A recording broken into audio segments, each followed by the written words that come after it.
가지고 다른 언어로 말하다 라는 제목의 말씀을 함께 나누겠습니다.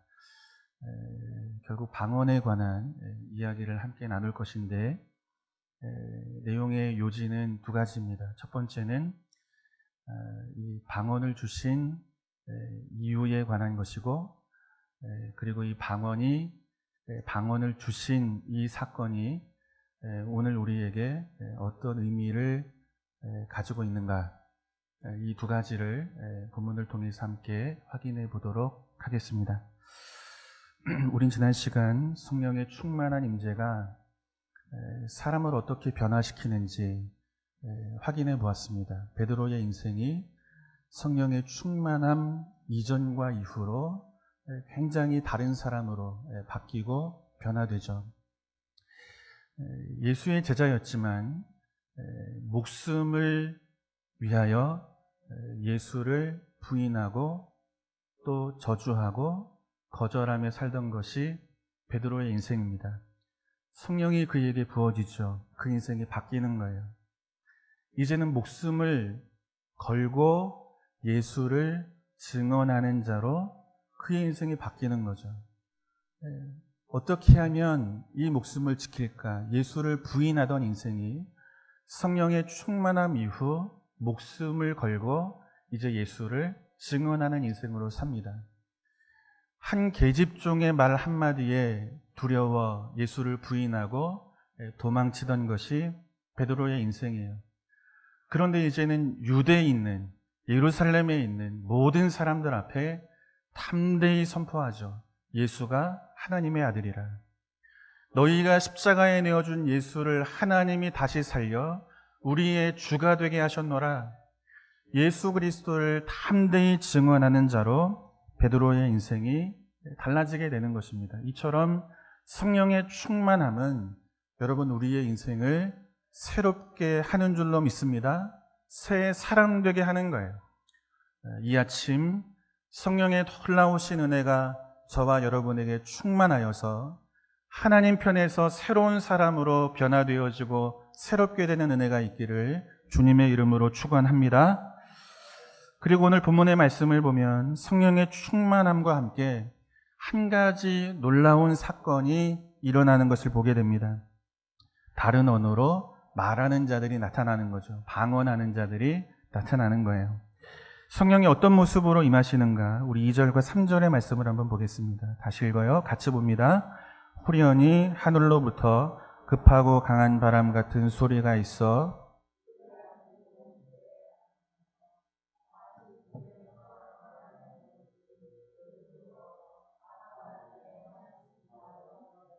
아멘.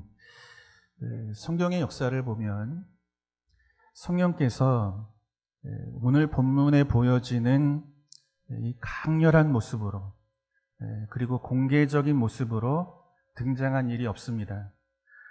성령은 마치 조용히 숨어서 일하는 분처럼 성경은 묘사하고 있어요.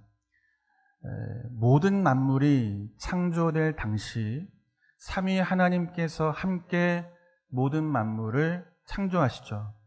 그런데 그때 성경은 이렇게 묘사합니다. 하나님의 영이 수면 위에 운행하시더라.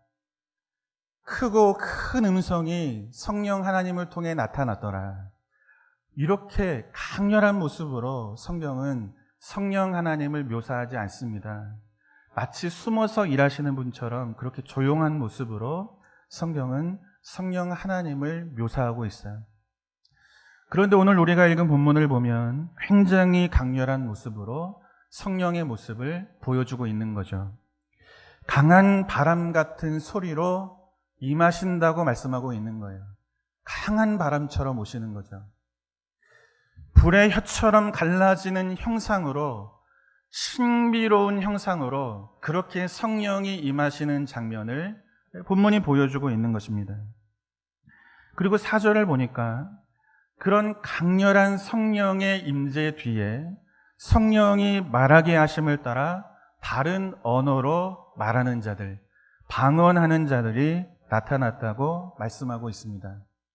그래서 한때 교회 역사를 보면 이 성령의 임재의 증표를 방언으로 설명하던 시대가 있었어요.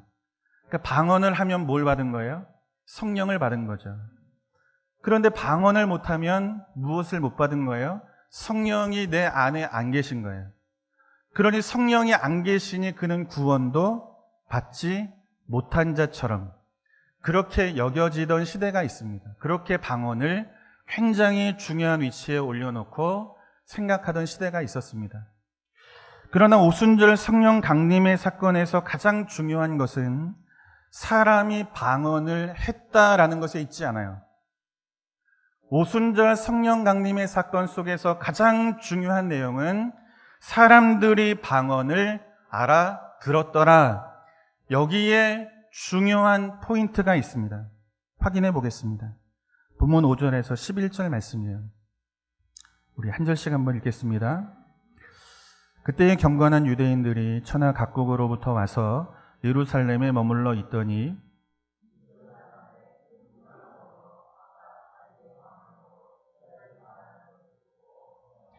다 놀라 신기하게 여겨 이르되 보라 이 말하는 사람들이 다 갈릴리 사람이 아니냐.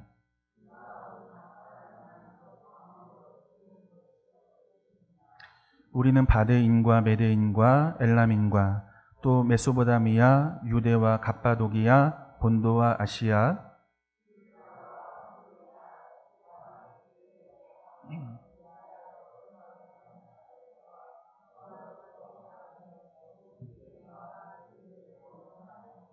같이 봅니다.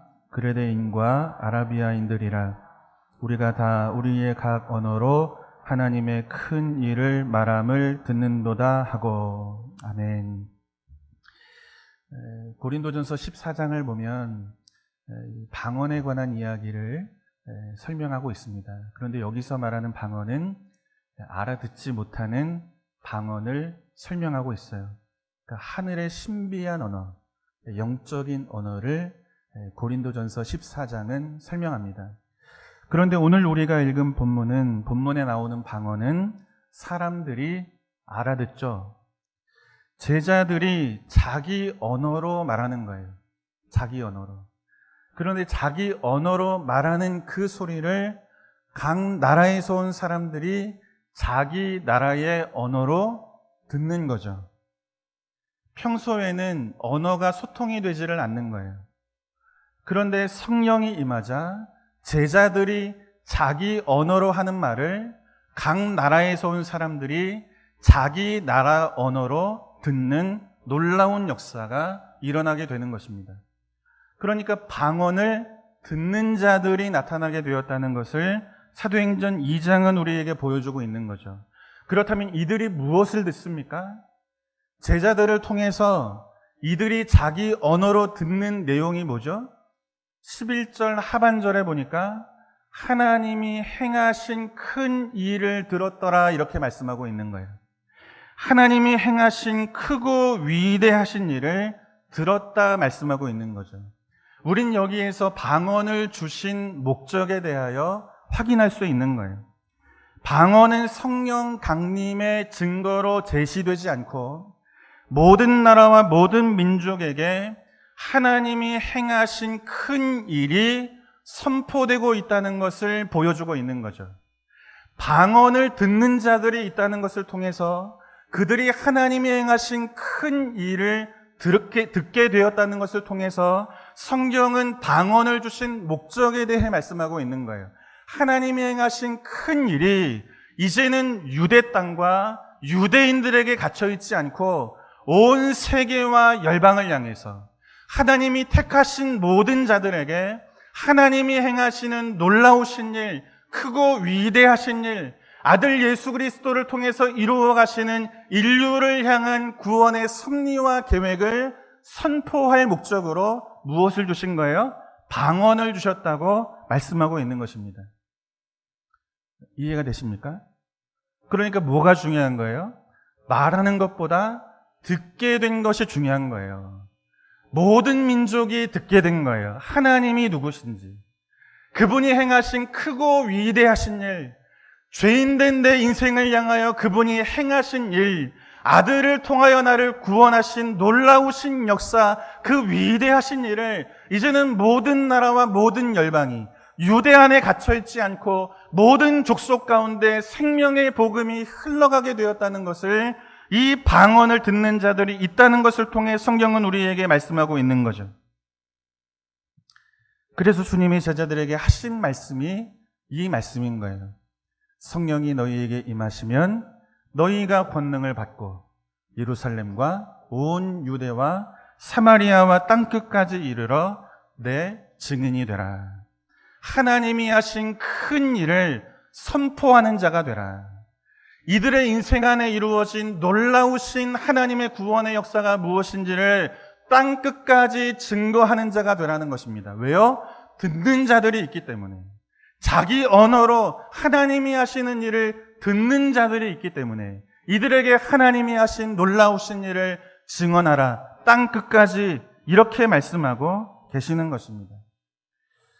결국 오순절 성령 강림의 사건은 우리에게 사명이 있다는 것을 말씀해주고 있는 거예요. 하나님이 행하신 큰 일, 이 일을 증거하고 선포할 사명이 교회와 저와 여러분에게 있는 줄로 믿습니다. 주께서 저와 여러분에게 생명을 주시려고 하신 게 그 십자가의 길을 요구하시는 것이 이 오순절 성령 강림 사건 속에 담겨 있는 거예요. 이 일을 위해 성령이 우리 가운데 임하셨다. 이렇게 말씀하고 계시는 것입니다. 그런데 오순절 성령 강림의 사건은 우리에게 맡기신 사명을 넘어서 또 한 가지 중요한 사실을 우리에게 깨닫게 하십니다. 하나님이 우리를 존귀한 자로 여기신다는 거예요. 그래서 우리에게 성령을 부으셨다는 것입니다. 우리 말씀한 것을 볼게요. 요한복음 17장 18절입니다. 같이 읽습니다. 아버지께서 나를 세상에 보내신 것 같이. 아멘. 주님은 제자들에게 사명을 주고 계시는 거예요. 아버지가 나를 세상에 보낸 것처럼 나도 너희에게 사명을 주노라. 너희를 세상에 보내신다. 이렇게 말씀하고 계시는 거예요. 누가복음 10장을 보면 70명의 전도대원을 세우시고 이들에게 복음을 전하는 사명을 맡기십니다. 뿐만 아니라 승천을 앞에 두시고 마지막 남기신 말씀도 땅끝까지 내 증인이 되라. 사명에 관한 말씀을 주십니다. 우린 우리에게 맡겨진 사명이 있다는 것을 너무나 잘 알고 있습니다. 우리에게 주신 예수의 생명과 복음을 전해야 할 사명이 우리에게 있고 우리 교회 가운데 있다는 것을 우리는 너무나 잘 알고 있는 거죠.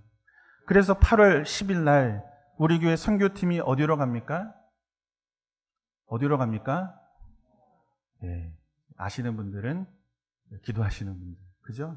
청송으로 가는 거예요. 이 사명이 우리에게 있는 거예요. 하나님이 이 사명을 교회 앞에, 성도 앞에 맡기신 것입니다. 그런데 이 사명 앞에 서 있는 우리에게는 질문이 있는 거예요. 하나님은 우리에게 사명을 맡기셨는데 이 사명 앞에 서 있는 우리에게는 질문이 있는 거죠. 내가라는 질문. 자격 없는 내가 주의 복음을 전하는 사명을 감당할 수 있을까? 이 질문이 우리에게 있는 거예요. 내가 어떤 인생을 살아왔는지 너무너무 잘 알고 있잖아요. 그런 내 인생을 보고 예수를 알지 못하는 많은 사람들이 예수 앞으로 나올까? 우린 우리 자신을 보며 질문하는 거예요. 과연 내가 이 사명을 감당할 만한 힘이, 자격이, 실력이, 능력이 내 안에 있는가? 거룩한 삶, 구별된 인생을 살지 못한 내 인생을 통해서 어찌 존귀하신 예수가 십자가에 죽으시고 부활하심으로 우리에게 생명의 길이 열려졌다고 하는 이 복음을 증거할 수 있을까? 그 복음을 내 인생 안에 담아낼 자신이 없는 거예요. 그러니 사명은 받았지만 이 사명 앞에 우린 질문하게 되는 거죠. 내가 이 더러운 입술로, 내 부족한 인격으로, 내 못남과 실수와 이 허물이 많은 내 인생으로 어찌 주의 존귀하신 생명의 복음을 감당할 수 있을까? 우린 질문하게 되는 것입니다. 자격이 없다는 거죠. 우리 입을 열어 예수를 증언하는 것보다 입을 닫고 가만히 있는 것이 주님을 돕는 일이고 교회를 위하는 일이라. 제 이야기입니다. 여러분 이야기가 아니고. 그죠? 우리를 돌아보면 그렇게밖에 할 말이 없는 거예요. 입을 열어 주의 복음을 전하는 내 부족함이 드러나는 것보다 입을 닫고 가만히 있는 것이 오히려 주를 위한 일이고 교회를 위한 일이 아닌가. 이 질문을 우리는 스스로 갖게 되는 것입니다. 그만큼 부족하고 모자란 것이 우리의 인생이라는 거죠. 그럼에도 불구하고 못난 저와 여러분의 인생을 통해서 하나님은 일하신다고 하시는 거예요. 아버지가 나를 보낸 것처럼 나도 너희를 세상에 보내노라. 아무리 봐도 설명할 길이 없어요. 내 인생 안에 주의 복음을 담아 전하는 일을. 그런데 하나님은 끝까지 우리의 인생을 통해 하실 일이 있다고 말씀하고 계시는 거예요. 내가 내 인생을 통해서 내 아들을 통해 이룬 그 일 너에게 맡길 것이라. 하나님 이렇게 우리에게 말씀하고 계시는 것입니다. 여러분 여기에는 놀라운 내용이 담겨 있는 거예요. 여러분 한번 따라서 해보겠습니다. 하나님은 못난 나를 기뻐하신다, 자랑하신다, 즐거워하신다. 이 이야기가 이 말씀 속에 담겨 있어요. 우리를 보는 것이 아니고 우리를 보시는 하나님을 볼 수 있는 저와 여러분 되기를 주님의 이름으로 축원합니다. 그래서 우리는 사명을 감당하는 일에 나설 수가 있는 것입니다. 여러분, 하나님은 저와 여러분을 존귀한 자로 보고 계시는 줄로 믿습니다. 이걸 한번 확인해 보는 거예요. 우리 마태복음 3장 13절에서 17절까지 말씀인데 오늘 우리가 읽은 사도행전 2장의 말씀과 함께 비교해서 보시는 거예요. 결론은 뭐냐면 같은 말씀입니다. 같은 말씀. 우리 함께 한 절씩 한번 읽습니다. 이때 예수께서 갈릴리로부터 요단강에 이르러 요한에게 세례를 받으려 하시니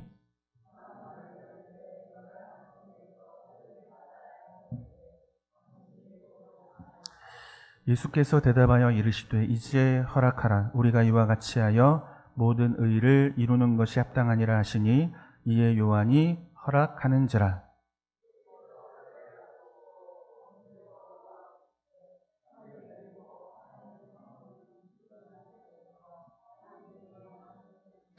같이 봐요. 하늘로부터 소리가 있어 말씀하시되 아멘. 우리를 향해 뭐라고 말씀하세요? 내 사랑하는 자라, 기뻐하는 자라.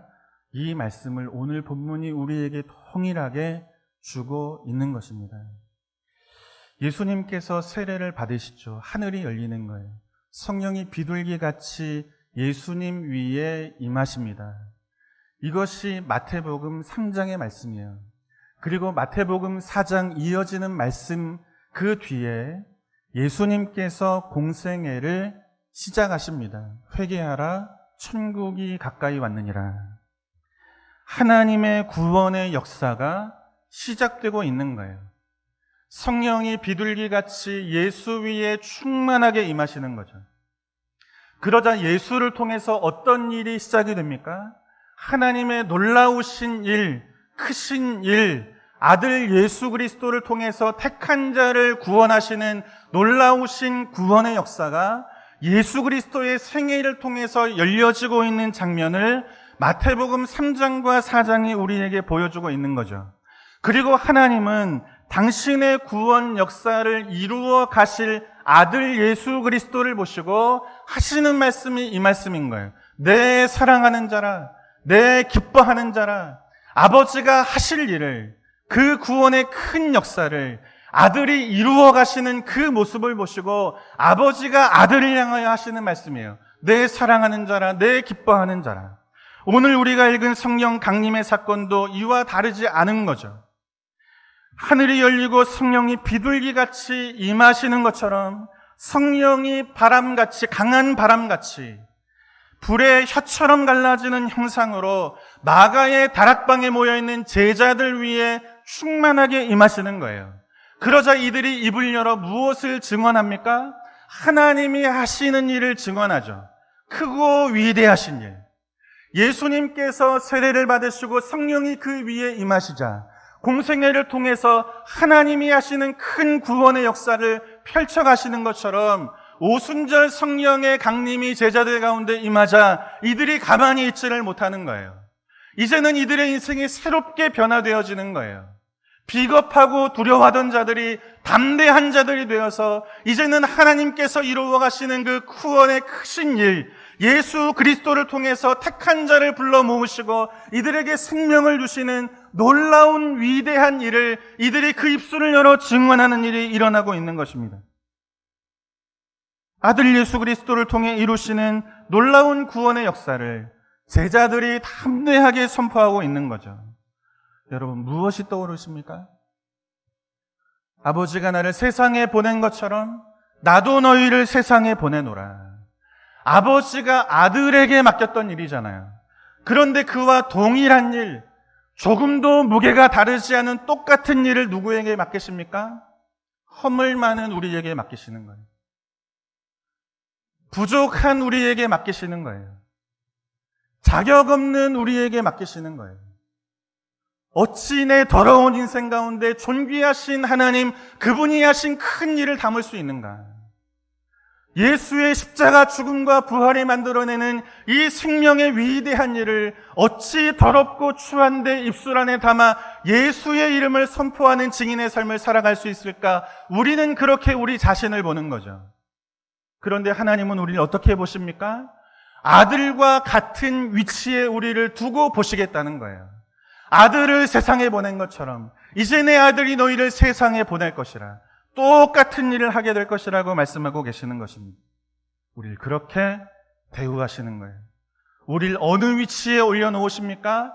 아들을 대우하시는 그 위치에 부족하고 한없이 모자라고 인생을 열면 썩은 냄새밖에 나지 않는 우리의 인생을 그곳에 세워 하나님의 놀라우신 생명의 복음을 증언하는 자로 우리를 쓰시겠다고 말씀하고 계시는 것입니다. 그러니 오순절 성령 강림의 사건은 예수의 복음이, 하나님이 하신 큰 일이 모든 민족에게 선포되어지는 구원의 역사를 설명함과 동시에 우리가 누구인 것을 설명합니까? 하나님의 자녀로, 존귀한 자로, 아들의 위치로 부족한 나를 불러주시는 하나님의 크신 긍휼과 위대하신 사랑과 크신 은혜를 우리에게 보여주고 있는 것입니다. 그래서 아들에게 하신 말씀, 아버지가 하시는 그 일을 아들이 이루어 가자, 그 아들을 향해 하신 그 말씀이 이제는 아들이 한 일을 이어받아 오늘 그 일 앞에 헌신하는 저와 여러분에게, 우리 교회 앞에 이제 8월 10일 주의 복음을 들고 청송으로 가는 우리 선교팀에게 동일한 말씀을 주고 계시는 거죠. 내 사랑하는 자라, 우리는 한없이 부족한데 그런 우리를 향해서 너는 참 내 기뻐하는 자라, 참 존귀한 자라. 하나님 그렇게 우리의 인생을 부르고 계시는 것입니다. 우린 여기에서 저와 여러분을 어떤 자로 대우하시는가, 하나님의 그 놀라우신 사랑을 발견하게 되는 거예요. 그러니까 오순절 성령 강림의 사건은 성령이 오시더라, 성령이 오시더니 방언을 하더라, 신기한 일이 일어나더라, 그래서 기뻤더라, 이것이 아닌 거예요. 성령이 오셔서 우리에게 방언을 말하게 하시더라. 하나님이 하신 큰 일이 이제는 유대를 넘어 땅끝까지 선포되더라. 그 존귀하신 예수의 복음을 한없이 부족한 내 인생 가운데 담아 주의 복음을 선포하는 자로 내 위에 성령을 임하게 하시더라. 나를 존귀한 자로 대우하시더라. 이것으로 기뻐하는 것이 오순절 성령 강림의 사건이 담고 있는 내용이라는 것입니다. 여러분이 은혜를 누릴 수 있는 저와 여러분 되기를 주님의 이름으로 축원합니다. 아무리 사람들이 우리를 별 볼 일 없는 자처럼 여겨도 나 역시도 내 인생을 보고 좌절하고 낙심이 찾아온다 할지라도 여러분, 하나님은 우리를 존귀하게 보십니다. 아들의 위치에 올려놓으시고 우리를 대우하십니다. 그분이 여러분 우리 하나님 되시는 줄로 믿습니다. 이걸 잘 보여주는 말씀이 있어요. 우리 이 말씀 보고 정리하겠습니다. 베드로전서 2장 9절이에요. 같이 읽습니다. 그러나 너희는 택하신 족속이요